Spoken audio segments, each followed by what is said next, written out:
the early 280s, a Roman military soldier, Belgic-born, was working his way through the ranks. By 285, he was appointed a naval command at Boulogne, northern France, and his remit was to patrol the English Channel and rid it of pirates and raiders.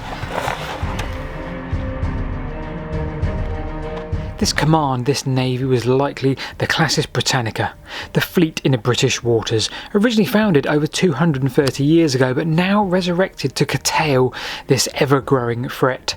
In fact, one that had plagued these waters and stability of the Roman Empire for over half a century. Carausian had other ideas and was accused not only of taking treasure for himself, but also from allowing the raids to go ahead before he did anything about those raids. Carausian was sentenced to death, a simple end to his rather shaded history of naval command. But yet again, Carausian had other ideas. He fled, returned to Britain and declared himself emperor. Welcome to the story of how the Roman navy failed, at least here in the provinces. Okay, come and take a look at this. This is Portchester Castle. I've been wanting to come here for many years and have a look at the walls here. They're described as the finest Roman walls north of the Alps. That's quite some claim. So essentially it's 36,000 square meters in its size, 20 feet high walls, 10 foot thick. And have a look at this. This is classic sort of Roman wall construction, flint with their cement, and you've got these, this is apparently limestone here, very similar to what we see at Silchester, at least what survives. It really is quite the sight, but the most important thing of all, the most impressive thing of all, is it's still standing. Now we know this fortification was built around the time Carausian was fleeing to Britain, declaring himself as emperor. In fact, a whole number of forts were built as part of the Saxon shoreline around this time in order to protect the waters from that threat. It's crazy to think that this fortification was built by an emperor that had previously been sentenced to death and had fled here to Britain to escape the sentence he'd been given. Now, in order to understand his background and a bit more context to this place, well, we need to head back over 300 years.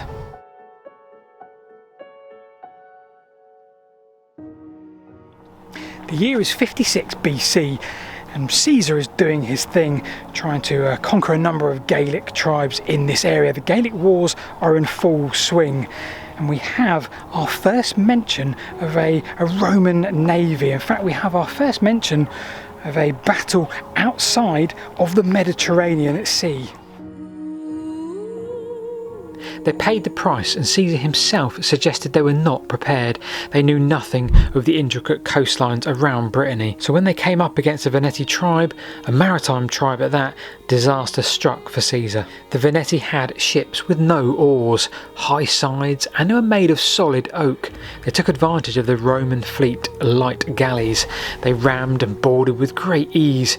It would take fresh tactics from Roman commander Brutus to design hooks on long poles to cut into the sails and the halyards of the Veneti ships. Success! Caesar would go on to use these tactics for his maritime needs and potentially even use the ships he'd gained from the Veneti, and then onwards towards his two failed attempts to overthrow and take over Britannia.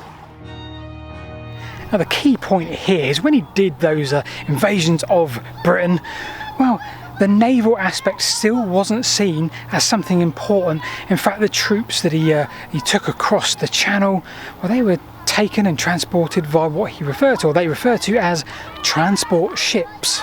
The Romans were always said to be land people in the early era, often having ships built for them. We see that here for sure, but after two failed invasions of Britain, the Gaelic tribes would need to submit eventually if the empire was to expand into known lands, and to do this, we need a stronghold across the Channel.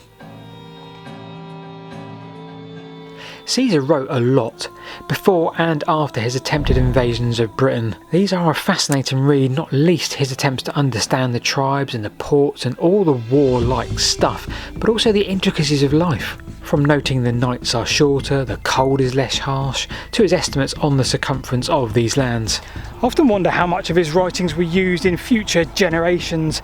Take for example Claudius. 43 AD, well, Claudius was to raise the Classis Britannica. Classis meaning fleet, Britannica meaning...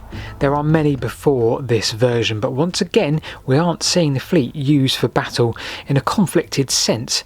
What we are seeing is a need of Claudius to move 40,000 men of the Roman army and supplies across the Channel. This fleet provided essential not just for the invasion, but also the movement of troops and countless supplies thereafter. But then something really curious happens to the Classis Britannica.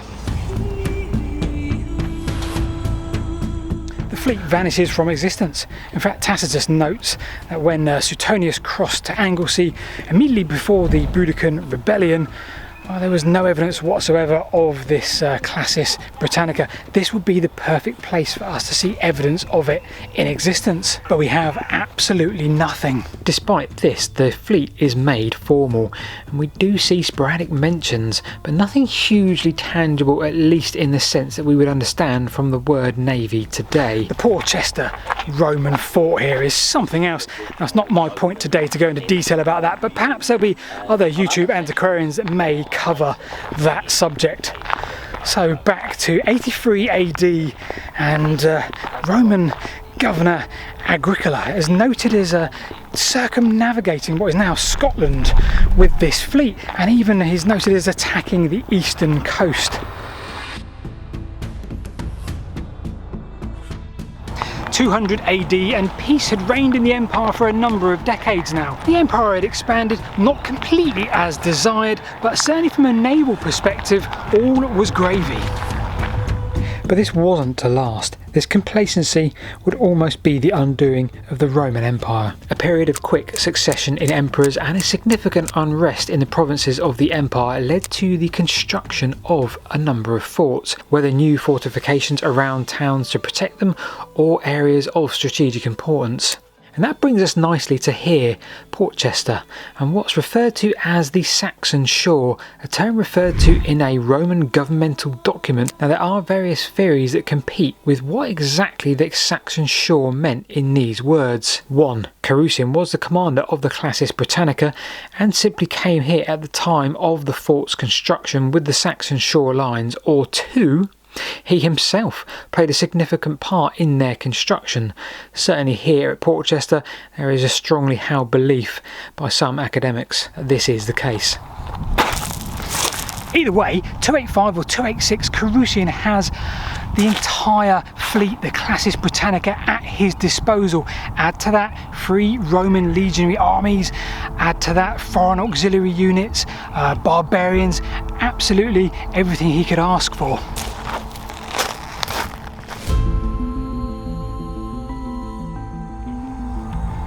Perhaps now under rebel command we're seeing the importance of this Roman navy. Carausius is now said to be building his own new fleet of ships on top of this navy. So perhaps he actually sees this huge value in the waters here, the channel that divided Britain and what is now France. Carausian is here to stay, and we see how fragile the Roman Empire is at this stage.